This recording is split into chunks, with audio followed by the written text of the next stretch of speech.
और अब जीवन विज्ञान के हम मूल अंगों की बात करते हैं। अभी तक हमने प्रविधियों की बात करी, जीवन विज्ञान क्या है, जीवन विज्ञान कैसे है, जीवन विज्ञान को कैसे परिभाषित कर सकता है, जीवन विज्ञान की क्या उपयोगिता है। जीवन विज्ञान के अब हम मूल अंगों की बात करते हैं। विभिन्न लोगों के मन में एक प्रश्न उठ जाता है कि ये जीवन है क्या? क्या इसका कोई उत्तर मिल सकता है? क्या इतनी आसानी से कहा जा सकता है कि जीवन क्या है?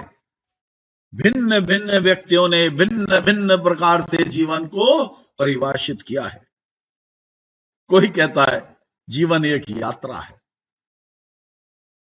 कोई कहता है जीवन एक रंगमंच है, कोई कहता है जीवन एक संघर्ष है, और कोई कहता है जीवन एक लक्ष्य है, जीवन एक अवसर है, जीवन एक खेल है।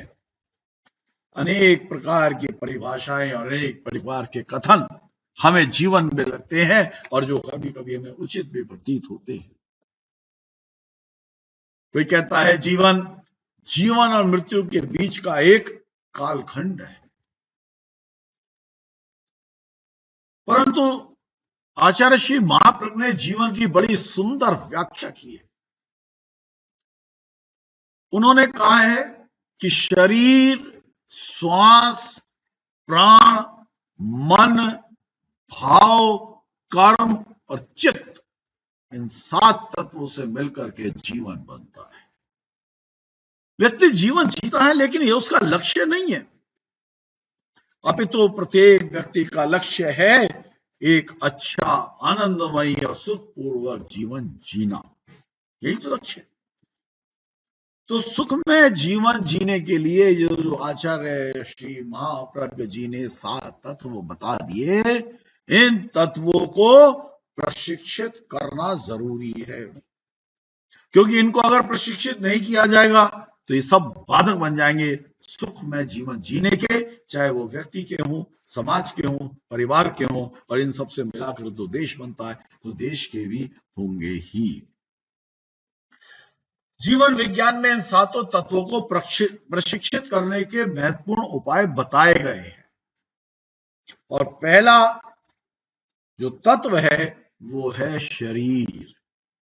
आखिर हमारी पहचान भी तो शरीर से ही है। शरीर है तो हम हैं, शरीर नहीं तो हम नहीं। तो जब तक शरीर का उपयोग सिद्ध नहीं होगा, तब तक जीवन के उपयोग की तरफ जाना नितांत असंभव है। शरीर को परिभाषित करते हुए कहा गया, सुखा दुखानुभव साधनम शरीरम, यानी कि सुख और दुख का अनुभव करने का जो साधन है वो शरीर है। क्या इतने से बात हो जाती है? मनुष्य का शरीर बहुत रहस्यमय है। ना जाने कितने रहस्य इनमें छुपे हुए हैं। अरे विज्ञान तो अभी इसके बहुत छोटे से अंग को समझ सका है, एनाटॉमी से कह दो। शरीर के रहस्यों को समझना अभी भी बहुत असंभव है, मुश्किल है। शरीर क्रिया विज्ञान ने बहुत सारे रहस्यों को प्रकट भी किया है, और आज भी अनेक प्रश्न शरीर विज्ञान उसके उत्तर नहीं दे पाता, अनुत्तरित हो जाते। फिर भी बहुत कुछ छिपा हुआ है। जीवन विज्ञान के संदर्भ में शरीर को पढ़ने से उसका दृष्टिकोण ही बदल जाता है। हमारे शरीर में कुछ ऐसे केंद्र हैं जो जहां चेतना सघन रूप से प्रकट होती है, केंद्रित होती है। प्रेक्षा ध्यान की भाषा में उन्हें चैतन्य केंद्र कहा गया है। अब इन चैतन्य केंद्रों को जागृत करने से आध्यात्मिक शक्ति प्रकट की जाती है इन दर्शन केंद्रों के माध्यम से ध्यान करने पर।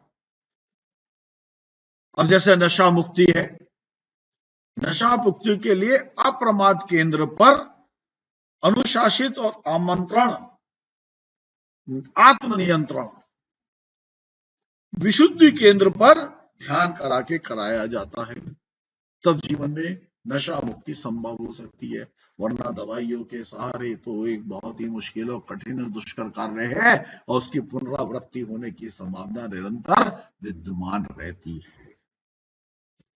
प्रेक्षा ध्यान के संदर्भ में शरीर को पढ़ने से यह भी समझ में आता है कि भावनात्मक परिवर्तन कहां कहां है और उन्हें प्रयोगों के द्वारा कैसे परिवर्तित किया जाता है।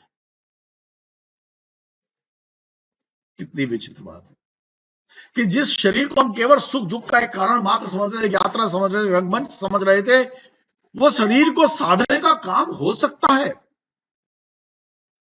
समदृष्टि हो सकती है, और इसके लिए शरीर के 10 तंत्रों को समझना बहुत आवश्यक है। 10 तंत्रों को प्रयोगों के द्वारा नियंत्रित किया जा सकता है, प्रशिक्षित किया जा सकता है। एक व्यक्ति के जीवन में हिंसा, सांप्रदायिकता, उत्तेजना, शांति, कलह आदि की महत्वपूर्ण भूमिका होती है और इन सब के लिए मन और उसके भाव ही उत्तरदायी होते हैं, शरीर भी उत्तरदायी होता है। केवल मन भाव से कुछ नहीं होता, क्योंकि मन में होगा, भाव में होगा, प्रकट में नहीं होगा तो कहीं वो दिखेगा तो है ही नहीं। उससे मन आदमी का अंदर ही अंदर ब्लड प्रेशर तो बढ़ सकता है, उसका हाइपरटेंशन तो हो सकता है, परंतु उसका बाह्य प्रभाव नहीं हो पाता जब तक शरीर का भी कोई उसमें योगदान नहीं होगा। तो इसलिए एक स्वस्थ जीवन जीने के लिए शरीर को प्रशिक्षित करना बहुत जरूरी है कि किस प्रकार वो जीवन विज्ञान से जुड़ करके बुराइयों का नाश कर सके, अच्छाइयों को प्रकट कर सके। अब शारीरिक प्रशिक्षण को जीवन विज्ञान ने बहुत महत्वपूर्ण अवयव के रूप में स्वीकार किया। इसमें शारीरिक संरक्षण के कुछ साधन निर्दिष्ट हैं, जैसे आसन और यौगिक क्रियाएं, जैसे कायोत्सर्ग और शरीर प्रेक्षा, अनुप्रेक्षा, सुझाव और संकल्प का प्रयोग। अब श्वास क्या है? श्वास, सांस, श्वास लेना, श्वास छोड़ना अपने आप अंग है। हम नाक से लें, मुंह से लें, कहते हैं ना, जिस दिन सांस थम गई उस दिन जीवन की डोर भी रुक जाती है। तो बिना सांस के कुछ नहीं, पर यह सांस का आना और जाना व्यक्ति की संपूर्ण क्षमता का विश्लेषण कर देता है। इसीलिए श्वास एक महत्वपूर्ण अंग है, और कुछ देर के लिए भी अगर सांस आनी बंद हो जाए, सांस लेना बंद कर दिया जाए तो मनुष्य बेचैन हो जाता है और कुछ ही क्षणों में मृत्यु को प्राप्त हो जाता है। आप खाना खाए बिना रह सकते हैं, आप जल पिए बिना रह सकते हैं, परंतु सांस के बिना रहना नितांत असंभव है। लोग 48 घंटे 10 दिन नहीं खाते, भोजन नहीं करते।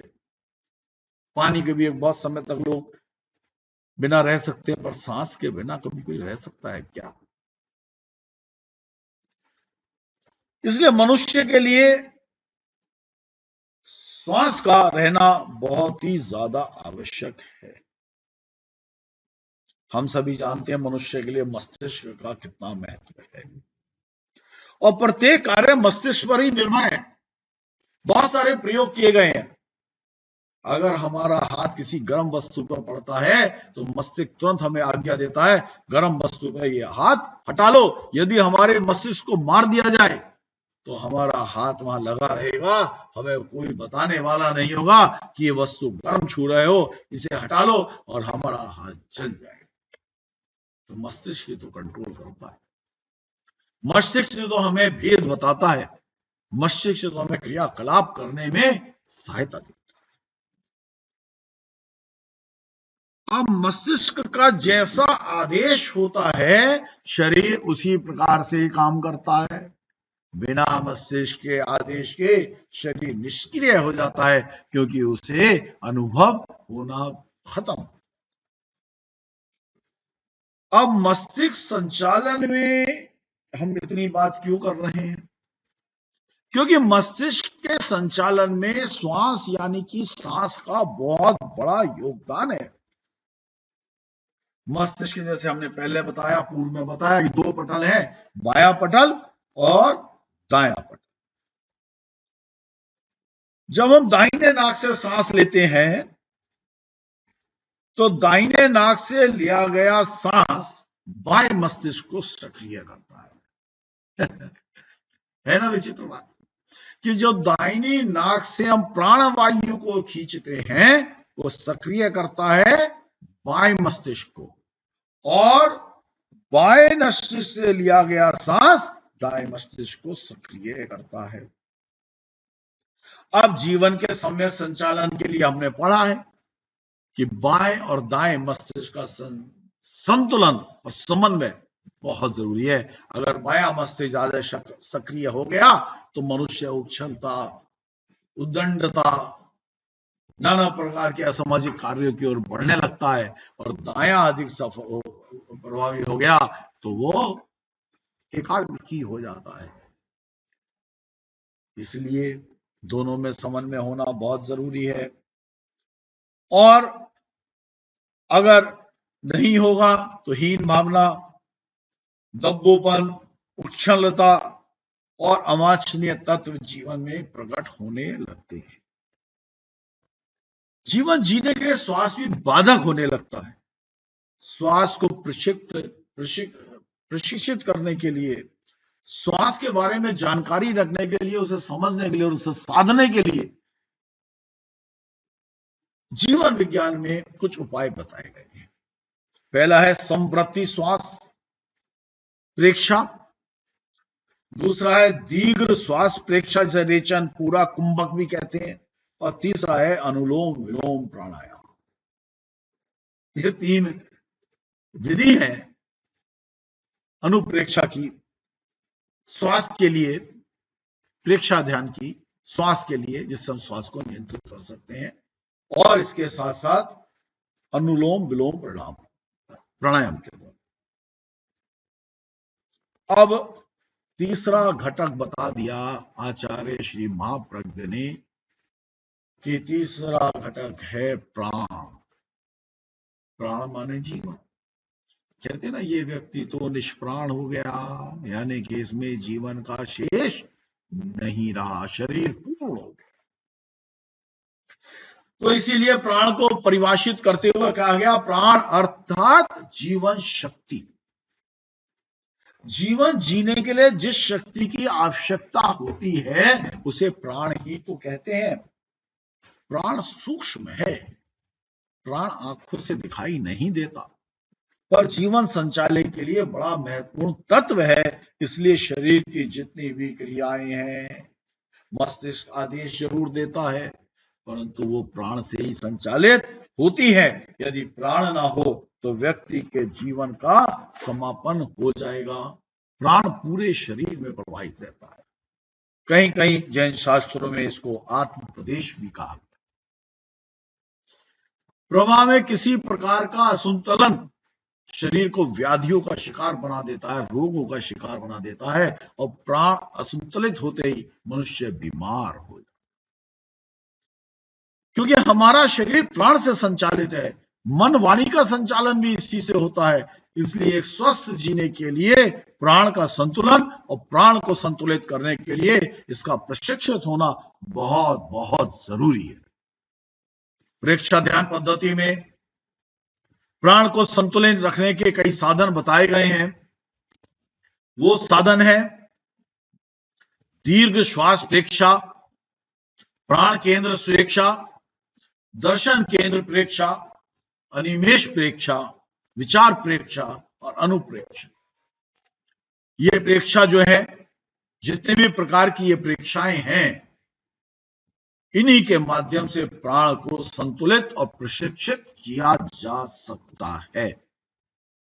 तो मानसिक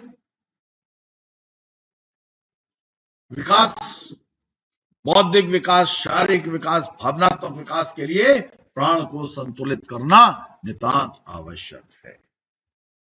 इसके बाद पांचवा बता दिया भाव। बड़ा महत्वपूर्ण है। भाव ना दिखाई देता है, ना समझ में आता है, पर भाव के बिना भी कुछ नहीं। ये छठा घटक तत्व है, पांचवा घटक तत्व है। हमारे इस स्थूल शरीर के भीतर एक और स्थूल शरीर है जिसे तेजस शरीर कहते हैं। 5 प्रकार का शरीर बताया है जैन चिंतन में। 5 प्रकार का शरीर बनाया है। औदारिक शरीर जो कि हमारा है, आहारक शरीर, वैक्रयिक शरीर, तेजस शरीर और कारमान शरीर। इन 5 शरीरों में औदारिक शरीर और शरीरों का तत्व ही तो है। वैक्रयिक शरीर जरूर देवताओं और नारकियों को होता है, परंतु तेजस शरीर ही जो है, तेजस शरीर को भावों का निर्माण होने के लिए आवश्यक बताया गया है। शुभ तेजस शरीर होगा तो शुभ प्राण होंगे, शुभ भाव होंगे। अशुभ तेजस शरीर होगा तो अशुभ भाव होंगे। तो मन को संचालित करने वाला, शरीर में चित्त को प्रभावित करने वाला, चित्त और मस्तिष्क के माध्यम से जीवन की सारी प्रक्रियाओं को प्रभावित और संचालित करने वाला तेजस शरीर ही है, भाव ही है जो चित्त की शुद्धि और अशुद्धि का मापदंड है, भाव की शुद्धि और अशुद्धि का मापदंड है। तो ये सूक्ष्म शरीर जो है तेजस शरीर, ये भाव को नियंत्रित करता है और इस भाव को नियंत्रित करने से ही हम शुभ और अशुभ परिणामों को प्राप्त कर सकते हैं, भावों को प्राप्त कर सकते हैं। मानसिक स्वास्थ्य का भी मूल आधार भावनात्मक ही है। हम देखते हैं ना, जब हम उदास होते हैं तो मस्तिष्क भी उदास होने लगता है और मस्तिष्क में नाना प्रकार के भाव आने लगे। आज देखते हैं ना कि सुसाइड बहुत ज्यादा होने लगे, तो उसका कारण यही है, भाव। कि जब भाव में जीवन के प्रति ममत्व नष्ट होने लगता है तो व्यक्ति स्वयं का भी घात करने से चूकता नहीं। और जो मानसिक ध्यान है, भावनात्मक स्वास्थ्य से सीधा जुड़ा हुआ है, तो प्रक्षा ध्यान की पद्धति में भाव की विशुद्धि करने के लिए कई प्रयोग निर्दिष्ट किए गए। वो प्रयोग है लेश्या ध्यान, मैत्री की अनुप्रेक्षा, करुणा की अनुप्रेक्षा और सहिष्णुता की अपेक्षा, जिसके द्वारा हम भाव को विशुद्ध कर सकते हैं, शुद्ध कर सकते हैं, शुभोपयोगी बना सकते हैं, शुद्धोपयोगी बना सकते हैं और उच्च लेश्या में जाकर के अवस्थित हो सकता है हमारा ये शरीर। फिर छठा बता दिया, कर्म। जीवन का जो ये घटक है कर्म, ये बड़ा महत्वपूर्ण है कि जीवन में जो कुछ होता है, जो कुछ भी घटित होता है, वह आकस्मिक, अहेतु तथा परिस्थिति जनक नहीं होता। कुछ भी आकस्मिक नहीं होता, कुछ भी अचानक नहीं होता, कुछ भी परिस्थिति के निर्माण से नहीं होता। ठीक है, काल लब्धि आती होगी, निमित्त नैमित्तिक कारण मिलते होंगे, कर्म का उदय होता होगा, परंतु घटनाएं स्थितियों से प्रभावित हो सकती है, परंतु अधिकांश घटनाओं के पीछे कोई हेतु होता है और वो हेतु होता है कर्म। कर्म सिद्धांत अटल है, जो बोया है वो काटना ही पड़ेगा। जैसे कर्म किए हैं वैसा परिणाम भुगतना ही पड़ेगा। श्री कृष्ण ने गीता में भी कर्म को प्रधान कहा है कि मनुष्य को कर्म करना स्वभाव नहीं, धर्म है, और धर्म के मार्ग पर चलने वाले किए गए कर्म से ही गति बनती है, उच्च गति प्राप्त होती है, जीवन की सार्थकता होती है, अधर्म पर धर्म की विजय होती है, जीवन विज्ञान का एक महत्वपूर्ण अंग बन जाता है।